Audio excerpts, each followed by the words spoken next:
Almost 70 people killed by floods in South Africa. 70 in just a few days, with KwaZulu-Natal being the most affected. If one of South Africa's biggest natural disasters is due to climate change, then why is it so low on the agenda of political parties on the campaign trail? But first, why is the SACP fuming over the ANC's election campaign? I'm Aldrin St-Pierre, and welcome to the Politbureau.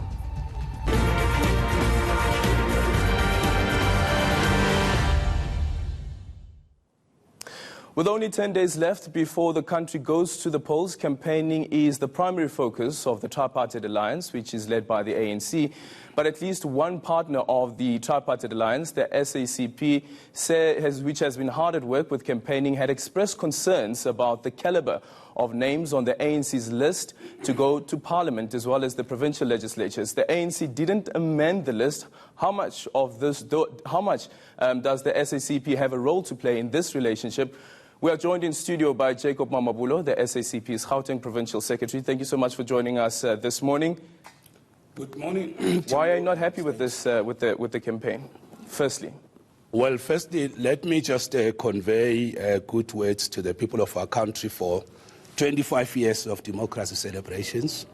The issue pertaining to the candidates for the 2019 national and provincial elections, that matters, you might be aware.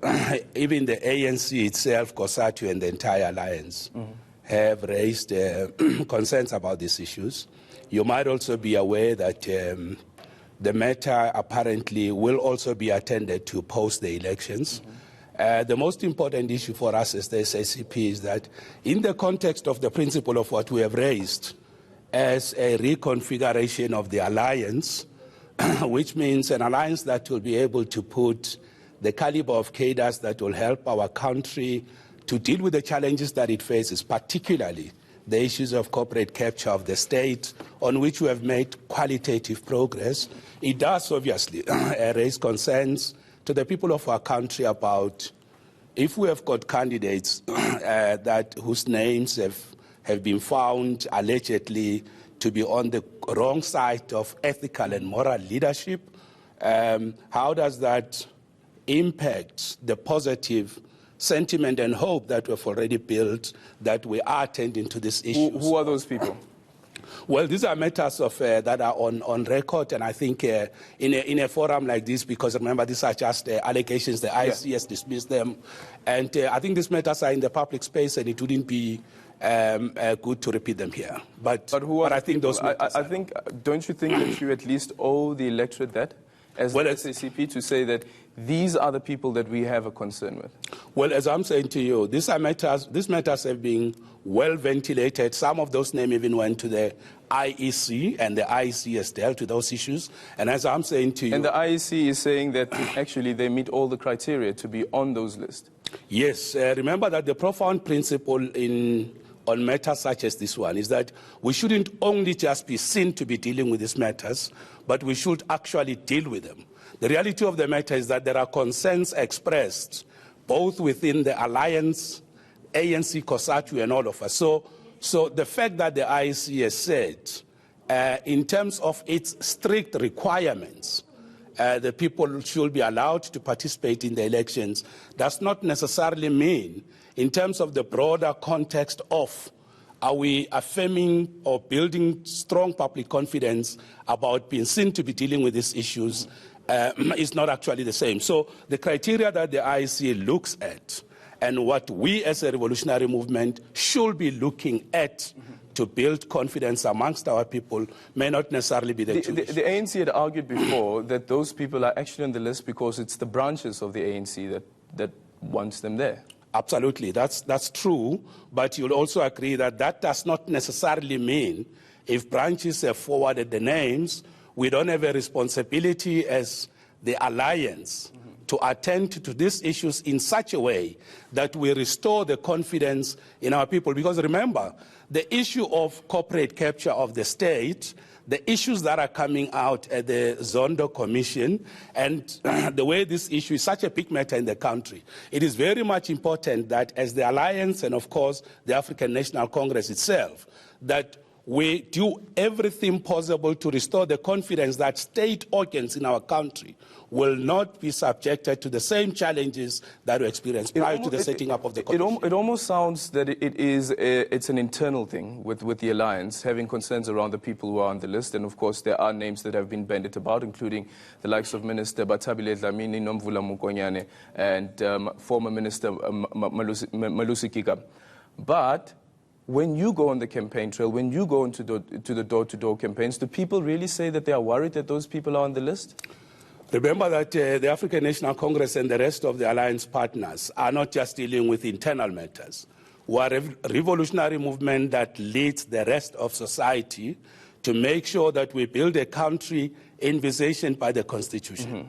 So to that extent, we cannot look at this matter as purely subjective internal organizational matters.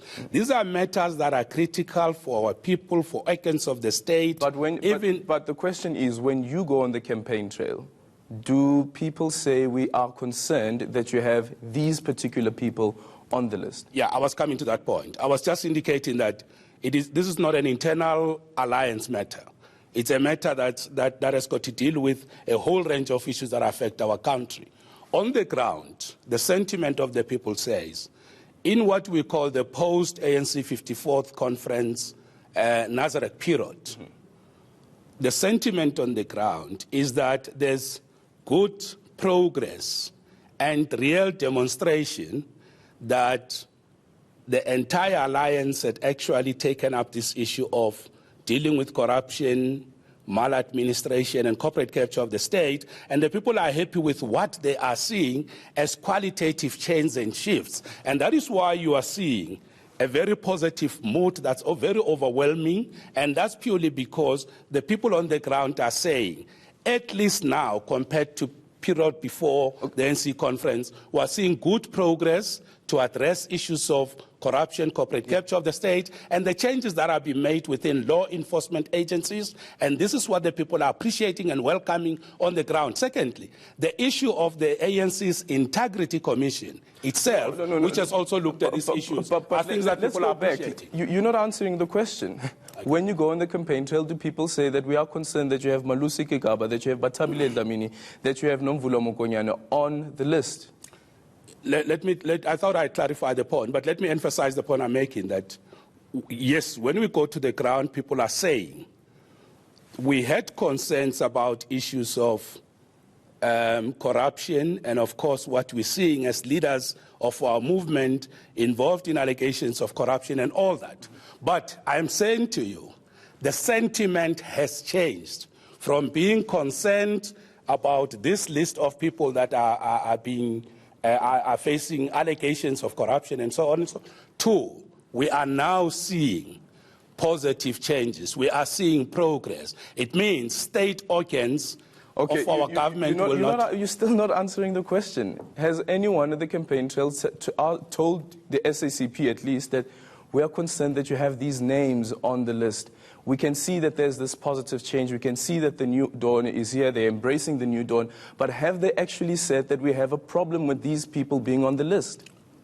Look, obviously when you run an election campaign, people have not mentioned names in the manner that you're doing. So it's not true. Let me explain. People have raised a concern about a pattern and a trend seen in many of the, including media reports, issues coming out of the Judicial Commission, many of the inquiries, many public protector and all that.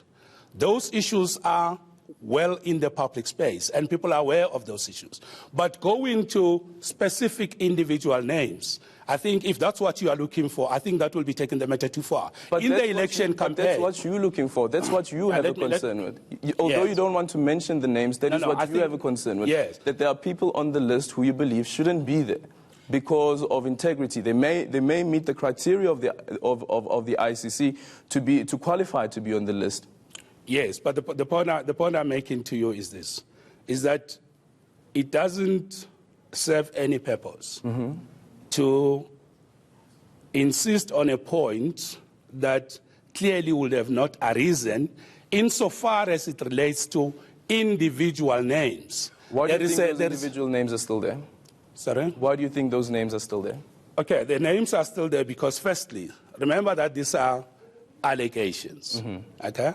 The IEC itself has said there is no basis at this point to disqualify these people from contesting and participating in elections as candidates. No, we understand. And then secondly, the alliance itself has also allowed and agreed that the people be on the list pending work that will be done by the Integrity Commission, the law enforcement agencies, and therefore these matters are receiving attention. And to that extent, I am saying to you, I don't think it will be correct to try to split the hair on whether, as we do door to door and go into houses, we meet voters who come and say, what about Jacob Mamabulo? What about X candidate? I'm saying to you, we did not find that type of a situation where candidates come out and say, what about candidate X? When we do door to door, like today, when we do election work, people will raise the profound principle about the trend, the pattern, and what they are seeing about allegations of corruption. But at no point will people go into the detailed aspect of raising individual names. And that's what I'm trying to explain to you, that although that matter is of great interest to you, and I can see that you're very passionate about, are people talking about individual names? And I'm saying to you, no. People are talking about the pattern and trend. And even on that, I'm saying to you, the sentiment has completely moved.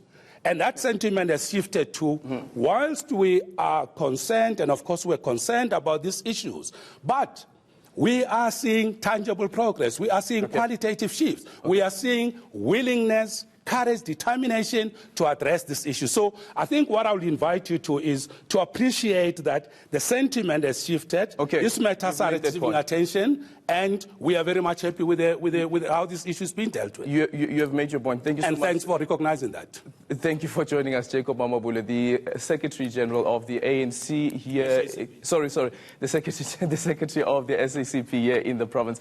After the break, climate change. In a country with massive inequality, should climate change feature higher on the manifestos of political parties?